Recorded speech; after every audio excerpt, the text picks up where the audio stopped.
Muito bem, este é Conexão Futura aqui na tela do seu canal Futura na TV e também na internet. Saiba tudo sobre o nosso programa acessando o site, que é o futura.org.br/Conexão Futura. E segundo a Lei de Diretrizes e Bases, a educação no Brasil é dever da família e do Estado e tem por finalidade o desenvolvimento e o preparo do estudante para o exercício da cidadania e para o mundo do trabalho. Um dos principais desafios da escola hoje é contribuir para a formação moral e ética dos chamados alunos cidadãos. Bom, para que isso aconteça de forma plena, é fundamental que seja construída e problematizada a participação do indivíduo na vida pública. Nesse sentido, como equilibrar os papéis da escola, das comunidades e das famílias? Como surge a consciência do que é, afinal, ser cidadão? Será que a ideia de participação social precisa ser construída de forma permanente? Bom, esse é o assunto do programa de hoje. Vamos passar aqui os próximos 25 minutos discutindo esse assunto e contamos aí com as suas reflexões em casa também. Para essa conversa, aqui no estúdio hoje recebemos o Eugênio Cunha, que está aqui ao meu lado, que é doutor em Educação e psicopedagogo. Bem-vindo, Eugênio. Tudo bem com você? Tudo bem. Obrigado pelo convite. Obrigado você pela presença. E também conosco aqui no estúdio está a Cristina Silveira. Ela é psicanalista e psicopedagoga. Bem-vinda, Cristina, mais uma vez. Tudo bem com você? Tudo com você. Tudo ótimo. E daqui a pouquinho a gente fala ainda com o Elton Souto, que é gerente da área de educação do Instituto Ayrton Senna e conversa com a gente direto de São Paulo. Então você em casa, como sempre, é nosso convidado para refletir sobre esse assunto. Já começo aqui perguntando aos nossos entrevistados no estúdio. A gente fala aqui sobre a noção de cidadania, construção da cidadania. E aí é um conceito, né, uma ideia um pouco vaga, muita gente não tem muita certeza. O que é ser cidadão, afinal de contas? Como é que a gente constrói essa ideia do que é ser cidadão, dessa composição, né, da comunidade, da família, junto com a escola, Eugênio? Eu acho que a cidadania, para uma criança, é uma ideia ainda muito abstrata, né? Muito distante, né? Eu creio que é preciso que a escola passe a trabalhar isso em situações concretas, né? Então, por exemplo, valores da solidariedade, do companheirismo, a questão de se colocar no lugar do outro, né? São questões que estão ligadas à convivência, que faz parte da formação cidadã de cada pessoa. Então, acho que a escola pode propiciar essas condições concretas que nós temos cotidianamente na nossa vida, né? E, a partir delas, estabelecer esses valores que vão formar esse caráter cidadão na criança. Bom, a escola tem esse papel de desenvolver essas funções, agora muito também do que a criança leva a partir de casa ao chegar na escola também tem que ser levado em conta, né, Cristina? Como é que você vê isso, a participação da família nesse sentido? O núcleo familiar é o início de tudo, né? Inclusive tem uma pesquisa do IDH, que é o Índice de Desenvolvimento Humano, que fala que a questão dos valores parte da família, né, que seria 56%, 42% da escola e o restante da sociedade. Ou seja, a família tem um papel fundamental, né, básico, nessa formação do caráter da criança, incluindo as noções de cidadania, de ética e tal. E a escola vem complementando essa educação, né? Então, é igual o Eugênio falou, não é uma obrigação da escola, simplesmente da escola, a família com a escola e a sociedade tem esse papel fundamental de trabalhar para que a criança tenha essas noções de cidadania e ética. E é uma construção feita no dia a dia, na rotina da criança, né? Com suas experiências, com as suas questões colocadas no cotidiano. E não dar a cidadania e ética como se fosse uma disciplina isolada. Faz parte, na verdade, de uma construção ao longo do dia a dia, né? Sim. Eu quero também ouvir agora e chamar para a nossa conversa já o Elton Souto, ele é gerente da área de educação do Instituto Ayrton Senna. Bem-vindo à Conexão, Elton. Tudo bem com você? Tudo bem, Cristiano.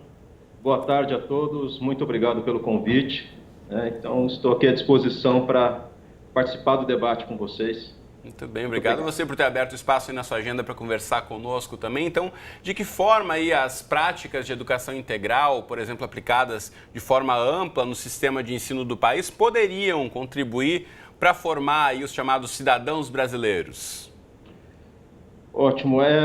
Primeiro, a gente parte de um princípio, né, da educação integral. Então, quando falamos em educação integral, estamos falando de uma educação plena, né, de desenvolver o estudante, desenvolver a criança e o jovem na plenitude das suas capacidades, né, para o seu desenvolvimento como estudante, para o seu desenvolvimento como cidadão, né, como futuro profissional também.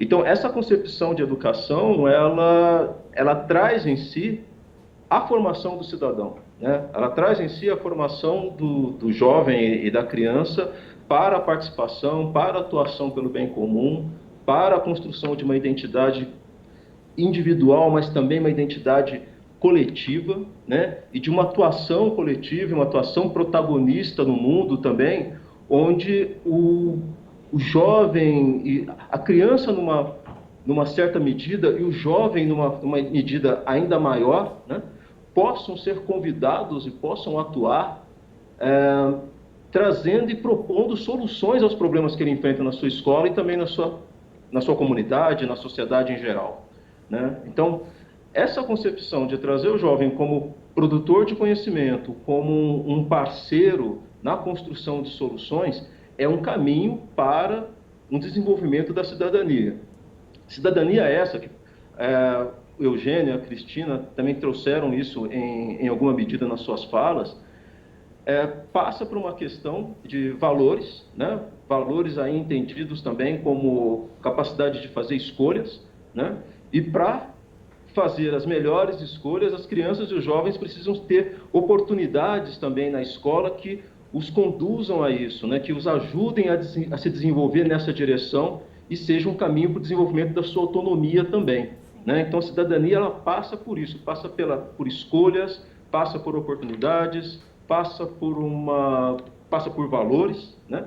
E passa por a construção da autonomia e da educação plena desses jovens.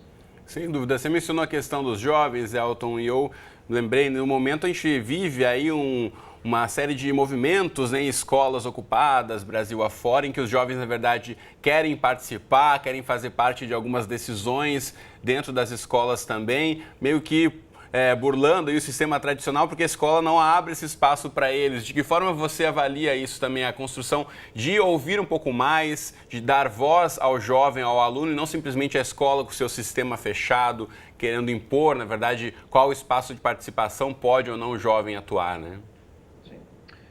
Eu acho que todas essas situações de ocupação, né, primeiro, entender os propósitos das ocupações, entender também os motivos e a atuação dos jovens, né, nessas ocupações, elas podem ser variadas e podem ser diferentes de situação para situação, de contexto para contexto, né, mas tem aí um traço que é um traço comum, né, que é um traço que diz respeito exatamente a isso, a um desejo, a uma vontade de participação, a um olhar para a escola, que é um olhar diferenciado para a escola, um olhar para o seu próprio desenvolvimento, né? de entender também o seu lugar nessa composição política, nessas discussões políticas e de participação. Então, acho que essas situações elas nos convidam também a pensar o quanto os jovens estão dialogando com essas estruturas, né? Então, quando ele está dialogando com essa instituição que é a escola, o quanto ele está dialogando com essas formas de participação, com essas oportunidades que são criadas ou não nas escolas e nas redes de ensino de um modo geral. E é muito interessante essa questão das oportunidades concretas que a escola pode oferecer para isso, para canalizar esse potencial juvenil, né, e essa força juvenil de transformação, né? Sem dúvida. Canalizar, que eu digo, canalizar num sentido bastante positivo, né, bastante forte e poderoso.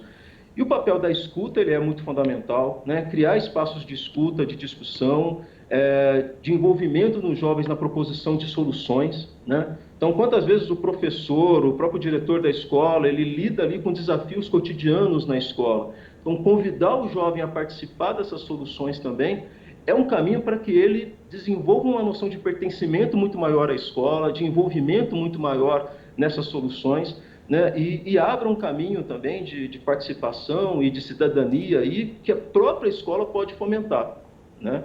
Então, ampliar esses espaços, gerar mais oportunidades de discussão e de mobilização dos jovens para soluções concretas, é um caminho, é um viés para o jovem se apoderar ainda mais da escola e do conhecimento como um espaço para se desenvolver de fato, né, em vários âmbitos, não só como estudante, mas também como cidadão. Sem dúvida. Volto a falar com você daqui a pouquinho. Eu quero repercutir essa questão aqui com os nossos entrevistados no estúdio também sobre a participação do jovem. A gente começou a falar um pouquinho sobre a questão da criança e nas diferentes etapas do desenvolvimento são necessárias estratégias diferenciadas também para a gente conseguir desenvolver essa noção de cidadania entre os estudantes, né, Eugênio? O Elton falou uma palavra muito importante, que é autonomia. Eu acho que a educação no Brasil, ela peca porque ela, de certa forma, ela limita essa autonomia, né? Então, essa posição dos jovens agora, nessa ocupação de escola, esse movimento, há vários motivadores para isso, claro, né? Mas demonstra esse desejo de ter autonomia, de saber tomar decisão, né? Eu acho que esse é um caminho também para você construir a cidadania, esse conceito de cidadania, essa ideia de cidadania na pessoa. Quando você desenvolve a condição dela poder tomar decisão, dela ter autonomia para decidir e para fazer escolhas. A gente não pode direcionar o tempo todo a vida de uma pessoa e dizer escolher para essa pessoa, mas tem que formar um caráter, uma condição humana que dê esse predicado da autonomia, que é fundamental para que você seja um estudante, uma pessoa, um trabalhador com esse conceito de cidadania. Como é que você vê isso, Cristina? Olha, eu vejo, claro, concordo com tudo que foi dito aqui, mas eu acho que o papel da família também é muito importante, né?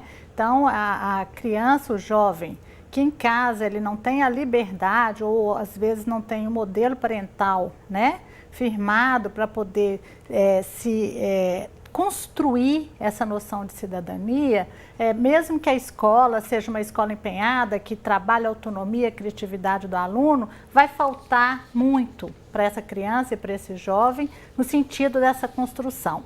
Então, em casa, no núcleo familiar, ele tem que ser incentivado nesse sentido, de abrir a sua cabeça às questões que estão acontecendo e ter a liberdade de participar com essa família dessas questões, né? Que seja de gênero, que seja da homossexualidade, que seja da política, do momento político que a gente está vivendo. Ele tem que estar fortificado e com liberdade, com criatividade, com autonomia em casa também, para participar desse debate. Porque o que a gente percebe é que a escola ela está muito mais à frente nessa situação, desse desenvolvimento da cidadania com as crianças e com os jovens, às vezes, do que a própria família, né? A gente não vê a família conversando com essas crianças e com esses jovens sobre esses assuntos no dia a dia, na rotina, né? Não é simplesmente fazer um discurso que passa longe o conhecimento pelo discurso somente. Então, assim, a pessoa tem que mostrar, ela tem que ter um modelo no pai, na mãe, nos familiares, para que ela possa estar inserida integralmente, de fato, nessa cidadania que a gente está conversando aqui, né? É interessante que algumas questões, elas aparecem primeiro na escola e são levadas para a família, né? Quer dizer, vai realmente confirmar o que a Cristina está falando, porque realmente a família precisa conversar. E eu gosto muito de uma colocação que é assim, que a criança ou adolescente, ele aprende a reconhecer o papel do professor, reconhecendo o papel dos pais. Então, isso é uma harmonia que tem que haver, uma interação importante da família com a escola para que essa formação não se perca pelo caminho, né? É mesmo porque as famílias hoje estão imputando muitas vezes à escola a questão do educar. Porque o que tem que ficar claro aqui é que a educação, ela não é uma educação pedagógica apenas, né? É uma educação no sentido amplo, e é o que justamente a gente está conversando, da formação do cidadão, das suas questões éticas. Isso tem que começar no núcleo familiar. Aí a família e a escola, em comunhão, em sintonia, trabalhar junto com essa criança. Por isso que os valores da família têm que estar em sintonia com os valores da escola. Sem dúvida. Quero voltar a chamar o Elton, que conversa com a gente pela internet, diretamente de São Paulo, representando o Instituto Ayrton Senna. Elton, já abri aqui o programa hoje falando, né, que a nossa própria legislação voltada à educação, a LDB, Lei de Diretrizes e Bases, estipula aí esse compartilhamento de responsabilidades, né, tanto da escola como da família e da sociedade. Como é que você vê o que os nossos outros entrevistados aqui do estúdio mencionaram em relação à postura e à responsabilidade da família também em formar esse cidadão e não somente aí criar uma expectativa em cima do que for apresentado pela escola? Isso é um ponto fundamental que você traz. É muito importante você ter recuperado a LDB logo no início da conversa. Né? Porque nós temos uma base de legislação, né? Nós temos um consenso, né, da sociedade brasileira em relação a isso. Né? A prática é que a gente vai precisar pensar como que ela se dá, mas é um caminho aí para a gente evoluir. Na verdade, até mencionando aqui, lembrando que a LDB, completando aí 2 décadas, ou seja, é um grande avanço, um tempo largo aí para essa prática já ter sido também discutida e repercutida, né? Exatamente. Né? Então, é interessante a gente pensar isso, que existe essa visão, existe uma visão que a LDB ela ajuda a consolidar e ajuda a orientar. E tem uma questão, e ela traduz uma visão de corresponsabilidade. Né? Muitas vezes, o que a gente vê na prática é uma situação, assim, foi trazida um pouco pela Cristina, também pelo Eugênio, você vê uma situação em que a escola delega muito para a família, né? A escola delega responsabilidades para a família quando ela diz o seguinte: esse aluno ele já vem com uma série de distorções, né? Com uma série de visões e tal, que deveriam ser trabalhadas no núcleo familiar. A escola, a família, por sua vez, delega à escola, porque quando ela traduz que, puxa, tem questões que deveriam ser discutidas na escola e não trazidas aqui para dentro da minha casa, né? Quando os familiares trazem dessa forma. E a sociedade, quando ela também se exime do seu papel e coloca no campo, tanto da escola ou da família, né? Somente dentro desses círculos, a educação da criança e do jovem. Então, aí é um problema, porque o que acontece? Esse garoto, esse menino, essa menina, eles estão aí no meio dessa disputa e acabam não sendo tratados por instituição alguma, né? Tratados no sentido, não estão sendo ouvidos, suas questões não estão sendo discutidas aí por ninguém. Então, no meio desse jogo de empurra, está uma pessoa em processo de desenvolvimento. Daí essa noção de corresponsabilidade, que ela é muito séria, ela é muito importante, muito necessária, né? Então, e aí não tem muito jeito, né? Às vezes, várias questões voltadas a valores, cidadania e tudo, questões que talvez em tese teriam que ser discutidas mais no âmbito familiar, a escola vai precisar encampar, porque às vezes as famílias vão ter algumas deficiências, algumas dificuldades para lidar com isso. Achei muito importante o que a Cristina e o Eugênio trouxeram, que essa visão de que, em alguns aspectos, a escola ela está mais evoluída, né? Ela está trazendo mais questões de vanguarda, por exemplo, né? Mais questões contemporâneas da sociedade e tal, do que a própria família. A família ainda não. E tem uma questão, um dia desses eu estava discutindo com uma pessoa aqui da Secretaria de Educação do Estado de São Paulo, e que ela trazia muito isso, né? Que, às vezes, trabalhar com a família questões de direito, né? Questões de direito à educação, de como ela busca informação, de como que ela busca o contato com a escola, de como que ela envolve esse aluno, esse filho, esse sobrinho, esse neto, né? Na dimensão do envolvimento com o conhecimento e na necessidade de discutir a escola e a cidadania, como, às vezes, com poucos movimentos, a família ela consegue se fazer mais presente em relação à escola e as duas instituições conseguem fazer trabalhos mais conjuntos, né? Do meu ponto de vista, eu acho que é necessário ainda uma aproximação maior entre essas duas instituições tão importantes, né? e no sentido de buscar uma promoção de um desenvolvimento comum para essa criança. Ou seja, menos jogo de empurra, né? No sentido, olha, isso você cuida, isso eu cuido, e mais a visão que a LDB preconiza, que é uma visão de corresponsabilidade e de atuação mais conjunta. Né? A escola ela vem mudando muito ao longo do tempo, a família vem mudando ao longo do tempo e a sociedade também, né? Mas elas precisam olhar todas para si e olhar também cada uma para essa outra instituição a qual é parceira, né? Para atuarem de uma forma mais conjunta, mais próxima. Sem dúvida. Né? Então, vou voltar aqui para o estúdio, que eu quero repercutir essa questão que você menciona, que é importantíssima. Você falou, né? A família tem mudado, a escola tem mudado, o objetivo continua o mesmo, na verdade, que é formar aí o cidadão brasileiro do futuro, ter um bom aluno na escola, um bom filho, um bom parente, um bom jovem aí na nossa sociedade. Agora, se não há essa conversa aí de como a gente alinhar os nossos objetivos e como o caminho para chegar aí e ter uma boa formação do jovem, se isso não for combinado aí ou alinhado, isso pode acabar gerando uma perda muito grande, né, Cristina?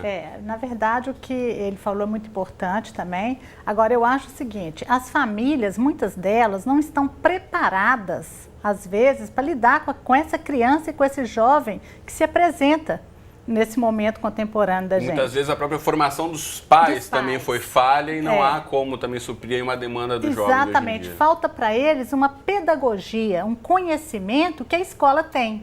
Então, na minha opinião, a escola tem esse papel fundamental, inclusive, de trazer esses pais e capacitar esses pais no sentido pedagógico da questão.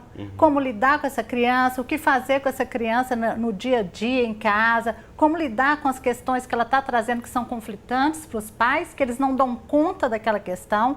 Então, cabe à escola, sim, num sentido de uma educação mais ampla, acampar isso e trazer esses pais para dentro da escola para capacitar, para apoiar e para ajudar a criança que está lá na ponta, o jovem que está lá na ponta, de uma forma indireta, que é acolhendo a sua família. Isso é importante mencionar, né? Na verdade, não é suprir a demanda ou a responsabilidade que é dos pais, mas talvez auxiliar os pais nesse sentido de poder chegar até esse jovem, Eugênio? Eu acredito que falta um pouco de sintonia, né? De diálogo entre a escola e a família e a escola. Mas há um ponto também importante, é que muitas vezes a escola também não conhece a dinâmica familiar. E muitas vezes, principalmente em escola pública, o aluno não tem esse conceito de família, ele não tem essa estrutura familiar.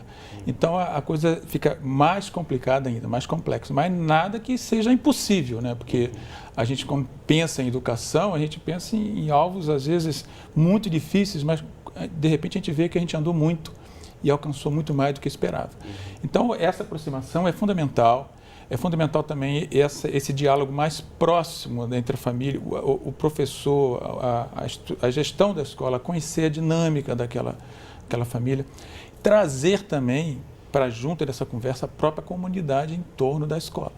Então isso está dentro de tudo que está sendo falado, a questão da LDB, dos projetos políticos pedagógicos das escolas, contemplam isso aí. Então essa é uma ação que tem que ser feita para que realmente a gente não perca o tempo desse tempo tão importante de formação cidadã. Sem dúvida, a gente já tem aí, na verdade, as legislações prevendo lá na teoria, o que falta é a gente colocar isso em prática de uma forma mais articulada. Né? Mesmo porque hoje a criança ela fica muito mais tempo na escola.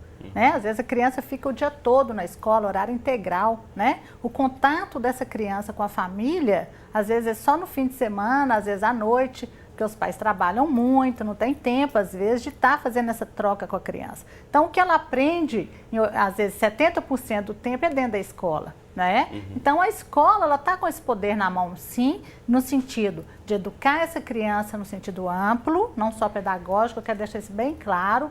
Às vezes a escola acha que ela não tem que entrar nisso, mas tem. Que é só a disciplina, não é só as disciplinas cumprir o currículo. Não, né? não é mesmo. A formação cidadã é isso que a gente está discutindo, né? Formar na verdade, como vai ser um bom eleitor, como vai ser um bom motorista, como vai ser um bom pedestre, responsabilidade. Formação integral, que está lá nos planos e na própria LDB. As questões questões de valores mesmo. Bom, a gente podia seguir aqui esse bate-papo para o restante da tarde, mas o reloginho me conta que o nosso tempo já está encerrando. Eu preciso me despedir, então, primeiramente do Elton, que conversa com a gente de São Paulo, representando o Instituto Ayrton Senna. Muito obrigado, Elton, pelas suas colaborações aqui no Conexão Futura e até a próxima. Valeu!